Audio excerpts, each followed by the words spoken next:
je pense à ton amour et à tout ce que tu as fait pour moi. Je t'ai perdu comme une aimée dans le sable.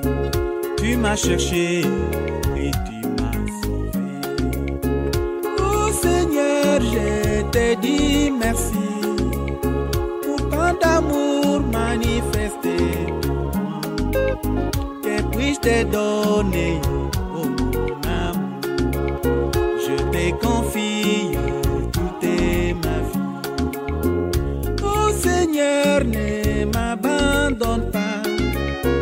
Soutiens ma. Bien-aimés dans le Seigneur Jésus-Christ, nous vous bénissons et nous vous saluons. Nous vous bénissons au nom de Jésus-Christ. Le royaume de Satan, c'est ça notre thème. Nous voyons le troisième sujet, les méchantes bêtes. Dans le royaume de Satan, il y a les fils du malin, il y a les trafiquants de l'évangile. Et ce soir, nous parlons des méchantes bêtes. Nous allons nous recommander entre les mains du Seigneur. Père Céleste, Alpha et Oméga, accepte, Papa, d'être avec nous du début jusqu'à la fin. Que cette parole puisse nous édifier, nous affermir dans la foi. Au nom de Jésus-Christ. Amen. Les méchantes bêtes. Si cette parole sur les méchantes bêtes va vous toucher, bien aimés, nous vous supplions de le partager, ce message, de le partager avec les autres. Et nous vous prions de bien vouloir vous abonner à notre chaîne Prisonniers de Christ d'Urban. Nous allons lire là où on nous parle des méchantes bêtes. Tite chapitre 1, versets 10 à 13. Et nous allons ajouter Luc 10, 36 à 37. Nous commençons par Tite chapitre 1, 10 à 13.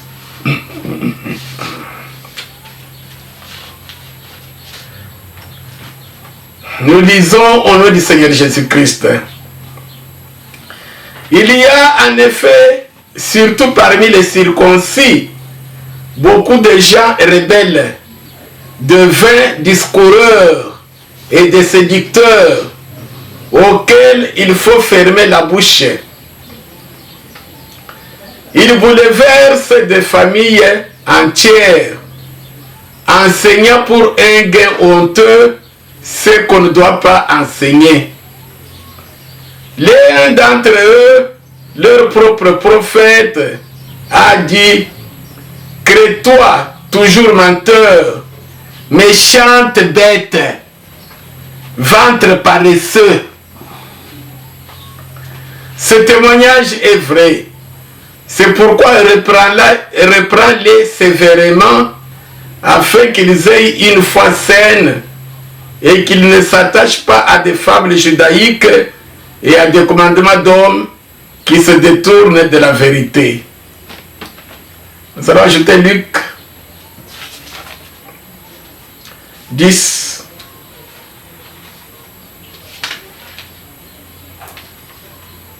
« 36 à 37.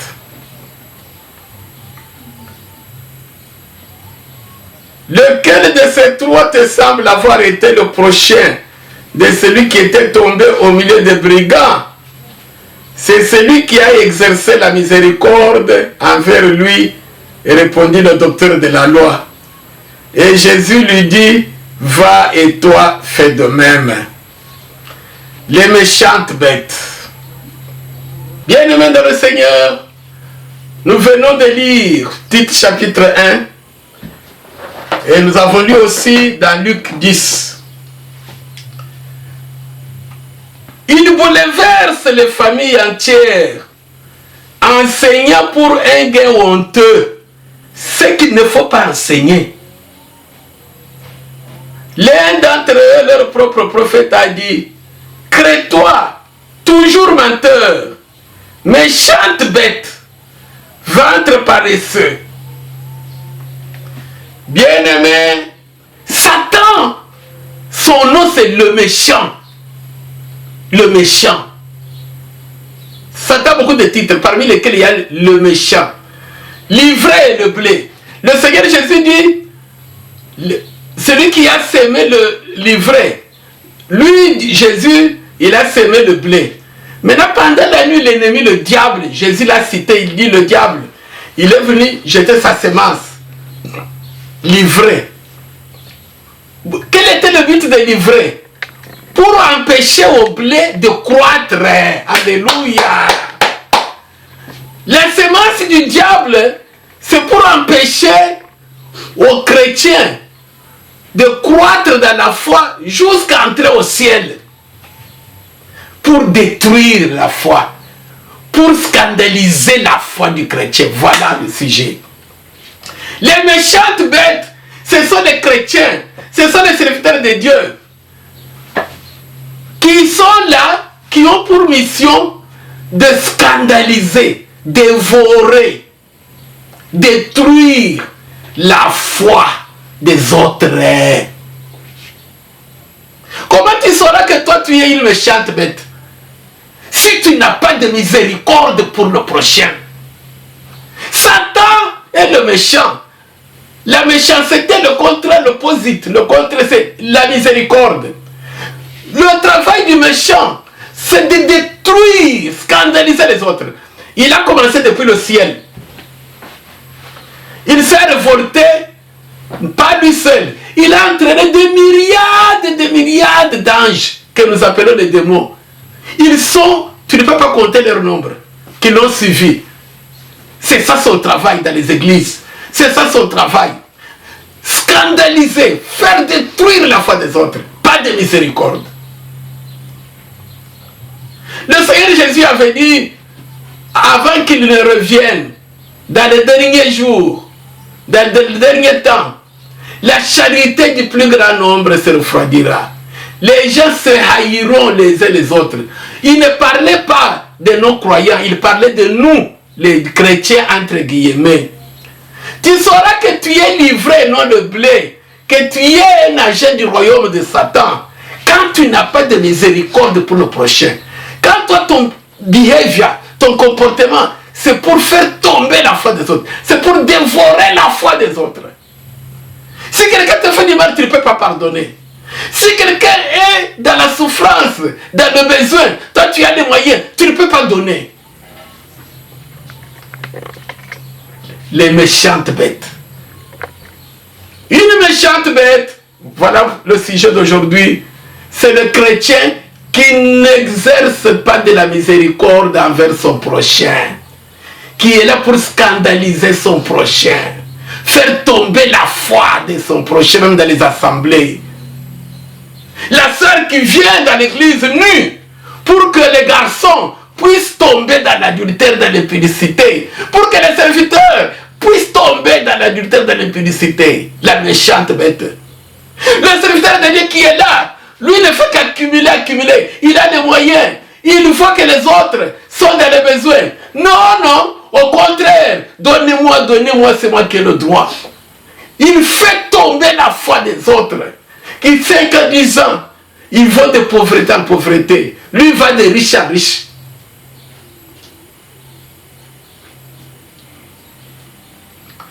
Nous avons lu dans le titre, on dit, il bouleverse des familles entières, enseignant pour un gain honteux, ce qu'on ne doit pas enseigner, le gain honteux, les bénéfices honteux, l'argent. On n'enseigne plus l'évangile qui amène au salut. Non, on enseigne ce qui est même honteux. On bouleverse des familles entières. Et regardez ce qui se passe aujourd'hui. Il n'y a pas de miséricorde. Il y a une famille unie. L'enfant, son père, sa mère, ses frères, ses soeurs s'entendent très bien. Mais dès qu'il commence à aller dans une assemblée ou dans une telle église, c'est là où on va lui dire, prophétie, ta maman est sorcière, ton père est sorcier, ton frère va t'a bloqué. Ça c'est quel évangile? Dieu est-il là pour unir ou désunir? Dieu est-il là pour construire ou détruire? Dieu est-il là pour scandaliser ou pour affermir dans la foi? La Bible dit que quand nous nous assemblons, c'est pour nous édifier les uns les autres. Aujourd'hui, on va dans les églises non pas pour nous édifier, mais pour nous scandaliser les uns les autres. Comment voulez-vous que toi qui te dis pasteur, toi qui te dis berger, toi qui te dis serviteur de Dieu, toi qui te dis maman diaconesse ou quoi, Dieu t'a béni, tu es en Europe, tu es je ne sais pas à Kinshasa, tu es quelque part, tu as des moyens et des moyens. Mais dans ta propre église, les gens manquent même l'argent pour payer le loyer. Mais toi, tu fais des programmes chaque année pour faire des voyages. Non, non, ça c'est fin de l'année. Je vais à l'île de Bahamas. Et l'autre année là-bas, je vais à Bombay. Pourquoi est-ce que toi, tu n'as pas de miséricorde pour que cet argent-là puisse édifier la foi de ces pauvres mamans là-bas qui sont dans ton église ou dans d'autres églises, qui manquent même les minervales pour leurs enfants? Les méchantes bêtes. C'est ça dans le roman de Satan, nous venons de lire. Nous avons lu dans Luc.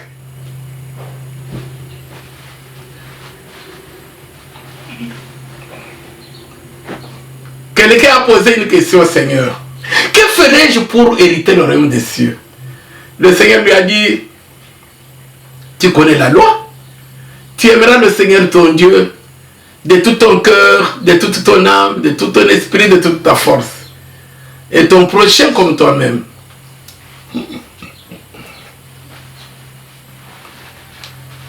Qui est mon prochain? Donc il voulait se justifier. Alors le Seigneur lui a parlé d'une parabole. Les Juifs, ils ne s'entendent jamais avec les Samaritains. C'est ce que vous voyez jusqu'aujourd'hui, la guerre. Le Seigneur lui dit, quelqu'un était attaqué. Maintenant, il y a eu un pasteur, un prophète, un docteur qui passe là-bas. C'est-à-dire le sacrificateur.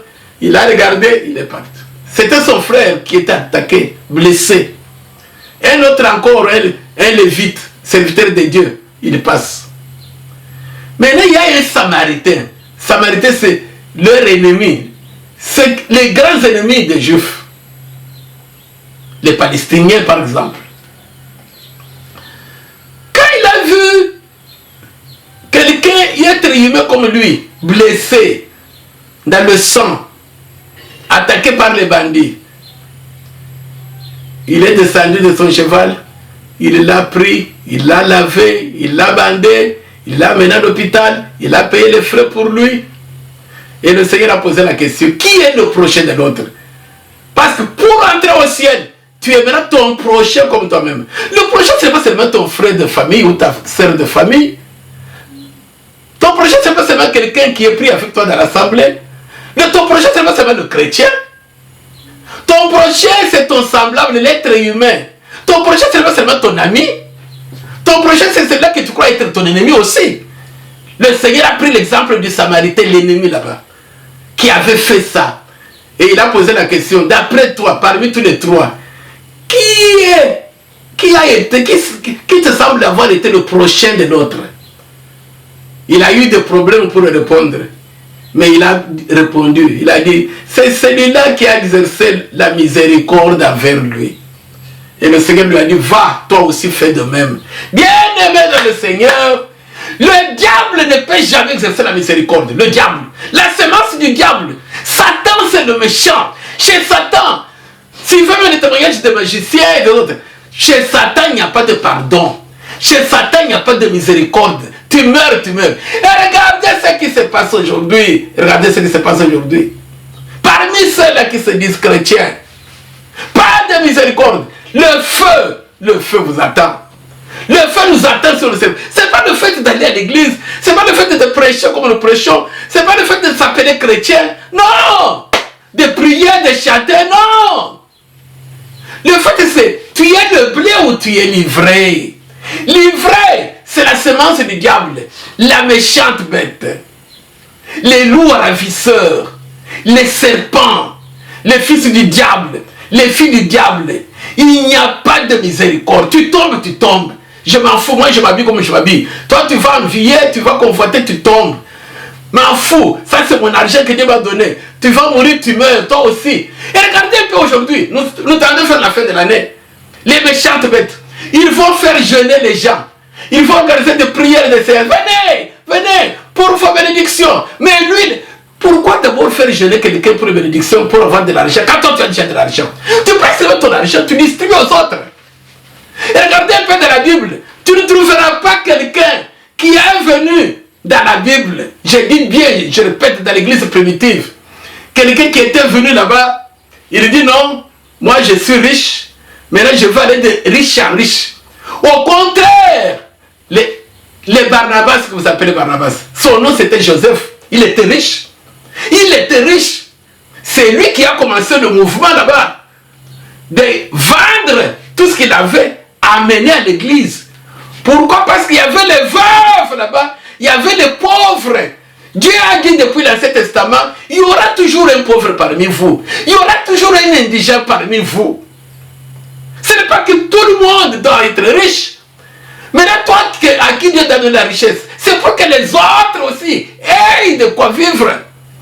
Maintenant, toi, tu as les moyens. Barnabas il a tout vendu, l'amener. Et les autres ont commencé à faire la même chose. Et on distribue à chacun selon ses besoins. Mais il n'avait pas dit non, j'ai crié à Jésus, c'est pour que moi j'aille de richesse à richesse. Non, il a eu miséricorde des autres.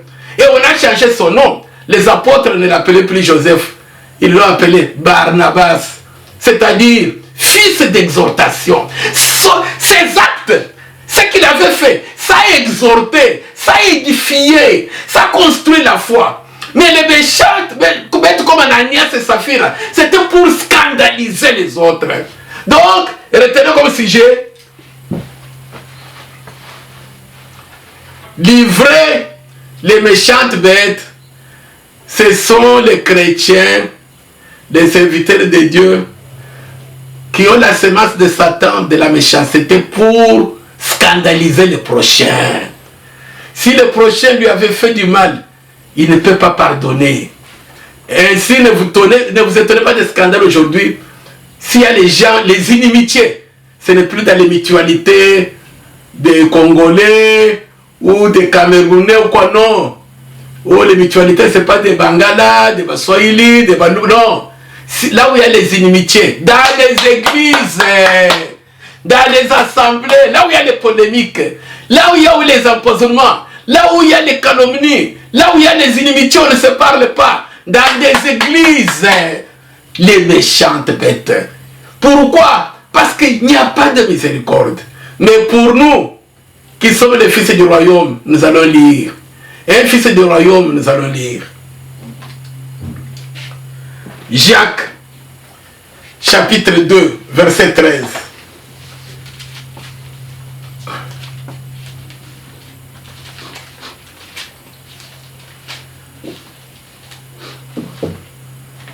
Jacques chapitre 2 verset 13. Car le jugement est sa miséricorde pour qui n'a pas fait miséricorde. La miséricorde triomphe du jugement. Alléluia. La miséricorde triomphe du jugement.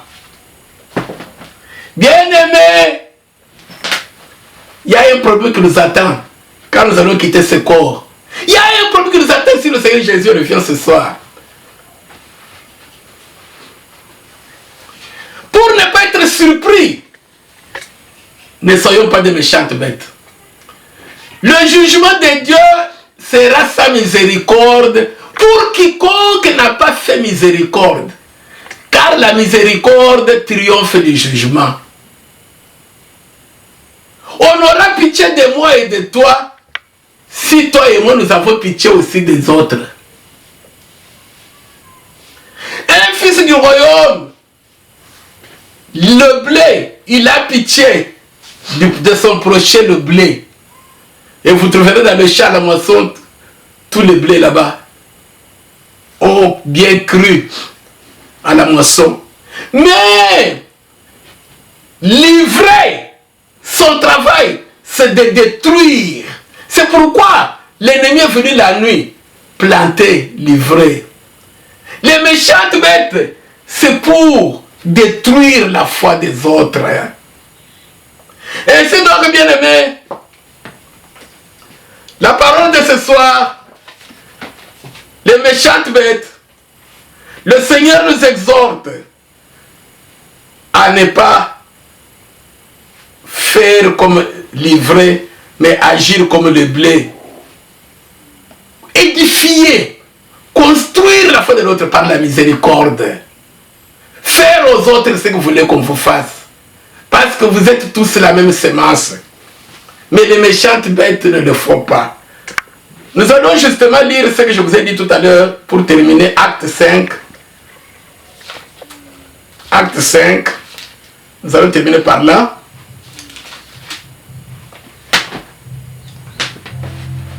Verset 1.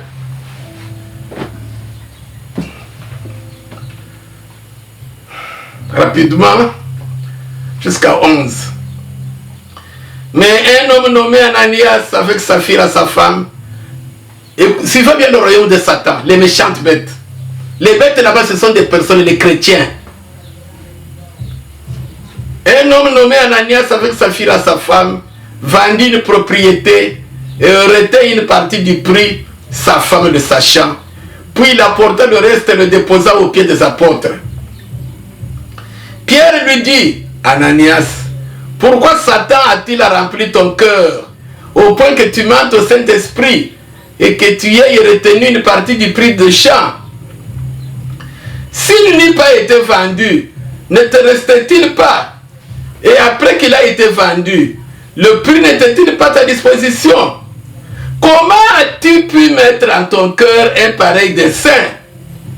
Ce n'est pas à des hommes que tu as menti, mais à Dieu. Ananias, entendant ces paroles, tomba et expira. Une grande crainte saisit tous les auditeurs. Les jeunes gens s'étant levés, l'enveloppèrent, l'emportèrent et l'ensevelirent. Environ 3 heures plus tard, sa femme entra sans savoir ce qui était arrivé. Pierre lui adressa la parole. Dis-moi, est-ce à un tel prix que vous avez vendu ce champ? Oui, répondit-elle, c'est à ce prix-là. Alors Pierre lui dit, comment vous vous êtes accordé pour tenter l'Esprit du Seigneur? Voici ceux qui ont enseveli ton mari sont à la porte et ils t'emporteront. Au même instant, il tomba au pied de l'apôtre et expira. Les jeunes gens étant entrés, la trouvèrent morte. Ils l'emportèrent et l'ensevelirent auprès de son mari. Une grande crainte s'empara de toute l'assemblée et de tous ceux qui apprirent ces choses. Bien-aimés, pourquoi nous avons lu ça? Nous parlons des méchantes, le royaume de Satan, dans l'église primitive. Je vous ai parlé tout à l'heure de Barnabas, son nom c'était Joseph. Il a regardé, il a retenu. Moi j'ai beaucoup d'argent, J'ai une grande propriété, j'ai un grand champ de bien grande valeur.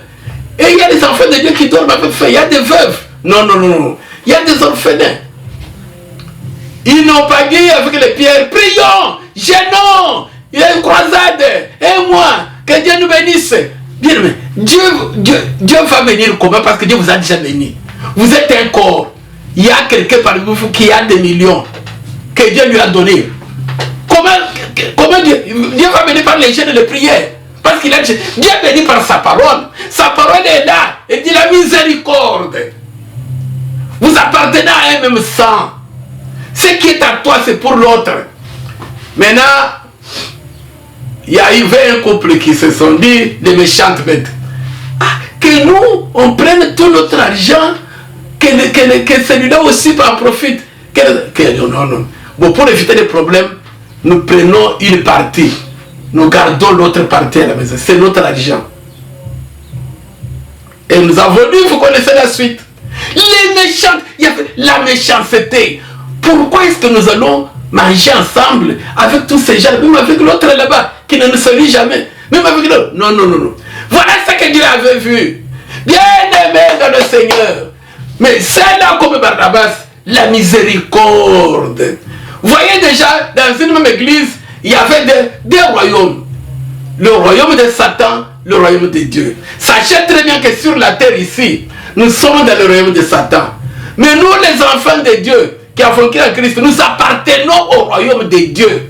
Ce royaume de Dieu va nous amener dans le royaume des cieux, à la fin du monde, où chacun à son tour, quand tu meurs physiquement, tu meurs dans le Seigneur.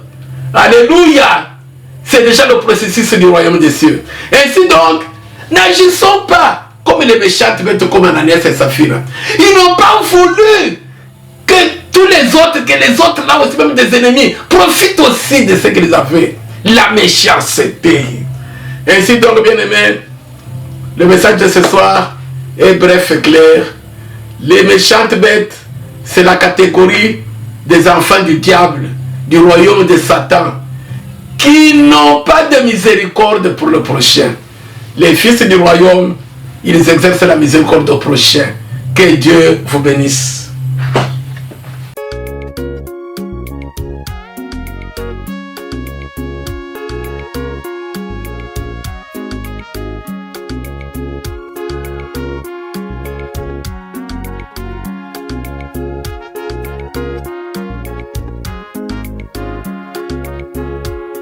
Je pense à ton amour et à tout ce que tu as fait pour moi. Je t'ai perdu comme une épée dans le sable. Tu m'as cherché et tu m'as sauvé. Oh Seigneur, je te dis merci pour tant d'amour manifesté.